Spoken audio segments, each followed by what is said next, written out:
Mesdames et messieurs, soyez les bienvenus. Vous suivez l'édition d'information sur Ecclesia TV. À voir. À l'instar des autres diocèses ivoiriens, l'Église particulière d'Abidjan a célébré la clôture de son année pastorale 2022-2023. À cette occasion, son éminence, Monseigneur Jean-Pierre Cardinal Coutois, a présidé la messe en la cathédrale Saint-Paul du Plateau dans la matinée du jeudi 29 juin dernier. Et puis, diocèse de Katiola, les festivités de fin d'année scolaire 2022-2023 de l'école primaire catholique de Niakara ont été célébrées les jeudis 15 juin et samedi 17 juin dernier à l'initiative du bureau des parents d'élèves et de l'équipe pédagogique du dit établissement. Le jeudi 29 juin dernier, en la solennité des apôtres Saint-Pierre et Paul, son éminence Monseigneur Jean-Pierre Cardinal Coutois, archevêque métropolitain d'Abidjan, a présidé la messe de clôture de l'année pastorale 2022-2023. Elle a eu lieu en la cathédrale Saint-Paul du Plateau, en présence de plusieurs prêtres et fidèles laïcs. Un reportage de Pierre Richemont, commenté par Morel Petit.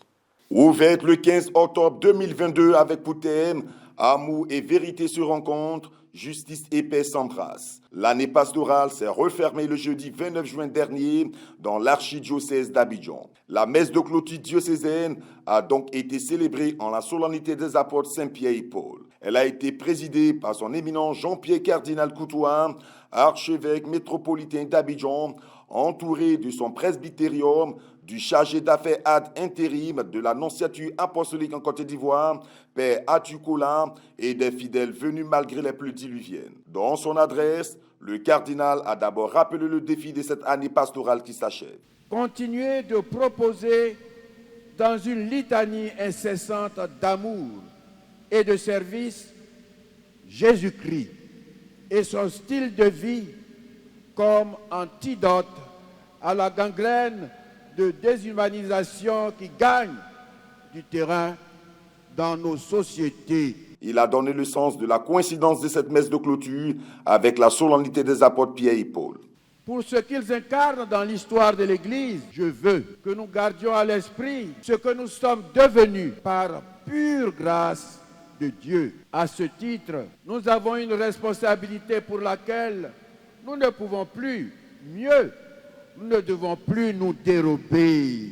Son éminent Jean-Pierre Cardinal Coutois a terminé ses propos en exprimant sa reconnaissance aux agents pastoraux pour le travail abattu et a dévoilé le thème de la nouvelle année pastorale dont l'ouverture est prévue au mois d'octobre 2023.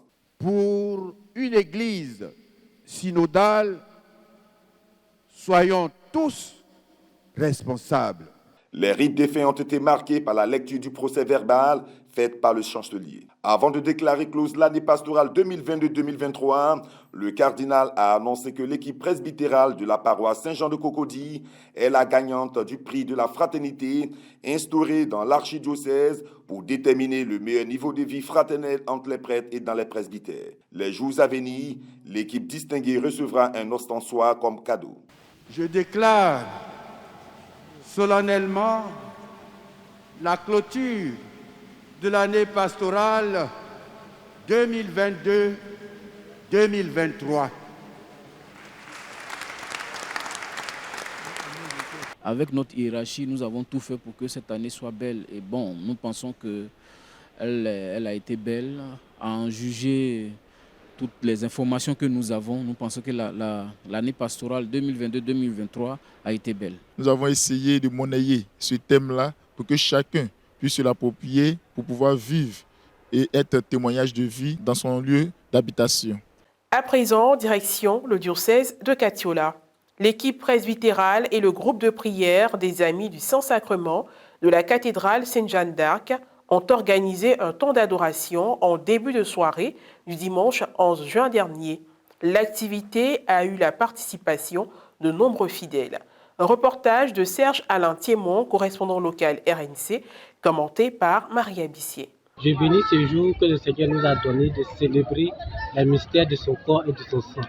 Vraiment, c'est une joie pour nous, surtout chrétiens catholiques, de voir que nous avons une personne, un sauveur, qui a donné son corps et son sang pour nous.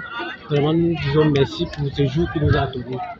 Après les messes de la journée du dimanche 11 juin dernier, marquée par la solennité du Saint-Sacrement, les fidèles de la cathédrale Saint-Jean d'Arc de Katiola se sont donné rendez-vous dans l'après-midi pour l'adoration du Très Saint-Sacrement. Elle a débuté à 18h au quartier Niemon-Kaa, s'est poursuivie avec une marche priante, ponctuée de chants, de louanges et de danses dans les rues avec le Saint-Sacrement, porté par le père Joël Yapo, vicaire à la cathédrale Saint-Jean d'Arc de Katiola.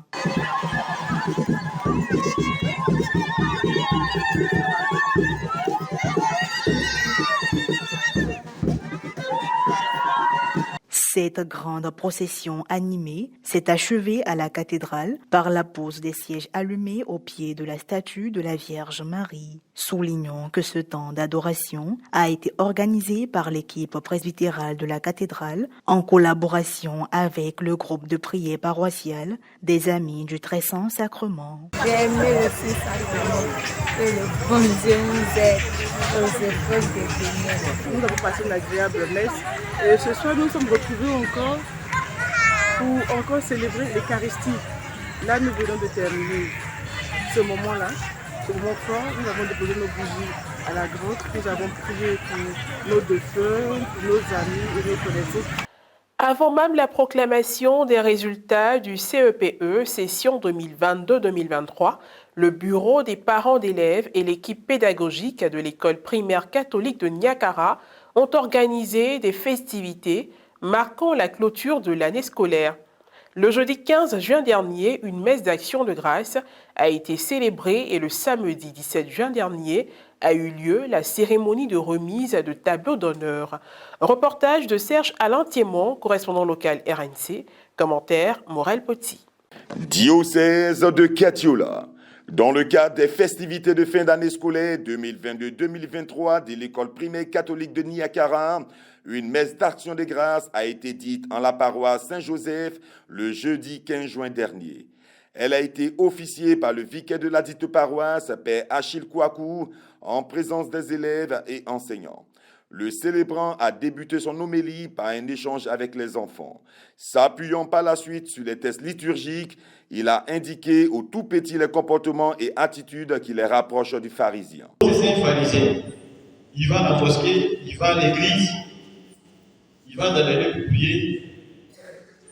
Mais ce qu'on dit de faire là-bas, ce que le prêtre dit, ce que l'imam dit, ce qu'on dit dans la parole de Dieu, lui, il ne fait pas. Lui, il fait autre comportement. Donc, vous voyez, ça fait deux visages. Il a un visage à l'église, il a un visage à l'école, et puis il a un autre visage au quartier, à la maison. Mais pourquoi les pharisiens se comportent comme ça? Vous savez pourquoi?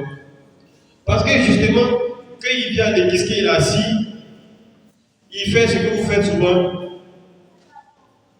Au lieu d'écouter la parole de Dieu, il fait seulement d'écouter, mais il n'écoute pas. Il parle de son côté.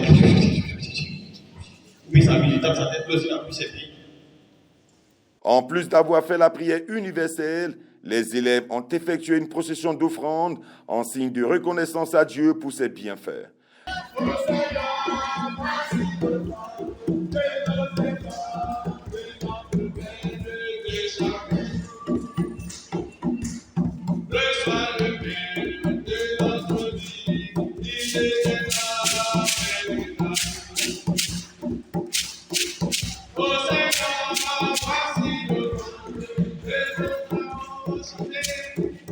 Le samedi 17 juin dernier, à l'initiative du bureau des parents d'élèves et de l'équipe pédagogique de l'école primaire catholique de Niakara, une cérémonie de remise de tableaux d'honneur aux 3 meilleurs élèves du CP1 et au CM2, organisée en vue de les encourager. À la même occasion, le classement de tous les élèves a été fait et un hommage a été rendu à feu Madame Koné-Thérèse, l'institutrice à la retraite et bienfaitrice de l'école. Point final à cette édition d'information. Merci de l'avoir suivi, que je veille sur nous. À très bientôt.